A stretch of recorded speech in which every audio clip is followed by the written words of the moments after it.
chocolate brown soil in Tasmania's north provides sweet pain relief for millions of people around the world. We've been growing poppies for as long as I can remember, so over 50 years we've been growing poppies on this farm. Philip Lone is watering the 23 hectares of poppies he's just planted. From the poppies we grow varieties, a thebaine variety, we grow a morphine variety this year. Thebaine is used to make oxycodone, commonly branded as Endone or OxyContin, the pain relief medication that hooked Middle America. Until recently, growing poppies was very lucrative, with Tasmanian farmers earning up to $8,000 a hectare. In the state's Central Highlands, it remains an important crop for Tom Edgell. Poppies are a big part of our income for the year when we do it well. Tasmania's Central Highlands are a long way from the United States, where highly addictive opioid medications were once aggressively marketed and overprescribed. That country is still paying an enormous price. 130 Americans die from opioid overdoses every day. For many, their addiction started with prescription medication. Australia is following a similar alarming trend. Kayla Caccaviello lives in Melbourne and became addicted to opioids as a child when treating her chronic migraines. As I got older, the stronger the medication got. So it started obviously with Patmore 4, and by the time I was 10, I was prescribed Endone. Her addiction made her crave stronger drugs. She'd go doctor shopping and eventually turn to heroin.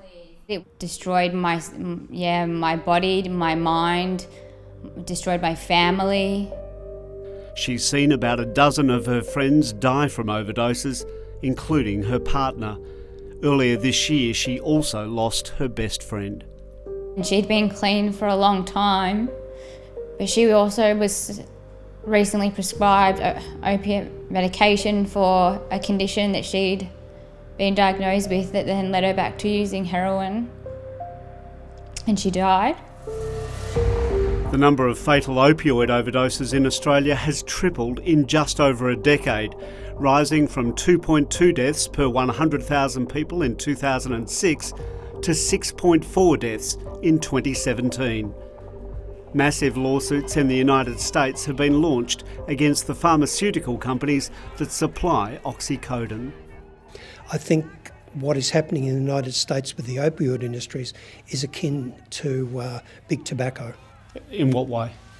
I think big tobacco was stating in its marketing that smoking didn't cause cancer. Johnson & Johnson and the major companies have tried to claim that these products they were selling were not addictive, and I think that's false. The legal action has forced Purdue Pharma, the maker of OxyContin, to file for bankruptcy.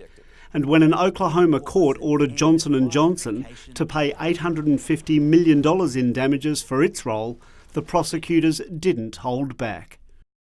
We know that the root of this entire crisis began in Tasmania. Johnson & Johnson sourced raw materials for pain medication through its subsidiary Tasmanian Alkaloids. I think it was a very long bow to draw to join us to it at this point in time. I guess poppy growers bear the same sort of responsibility that a wheat grower might for the obesity epidemic. I just wonder if they know what they're growing and how that impacts people's lives. I wonder if they consider that. I wonder if they care. Well, obviously we feel awful for what's happening, but there is still a world need for pain relief, and Tasmania's supply is quite critical to that. The former head of the Tasmanian Poppy Advisory and Control Board says farmers have nothing to apologise for. The Tasmanian industry is the most heavily regulated in the world. It's regarded by the United Nations as gold standard, and it is subject to both Tasmanian, national and international regulations. In 2013, President Obama unveiled a national drug strategy which tightened US regulation of pain medication, reducing the demand for the importation of narcotics. Since then, poppy prices have fallen about 20%. This paddock has just been planted with poppies, and Tasmanian poppies provide the raw material for half of the world's pain medication. At the height of the US opioid crisis, Tasmania harvested 30,000 hectares of poppies. 6 years later, that's been slashed by almost 2/3.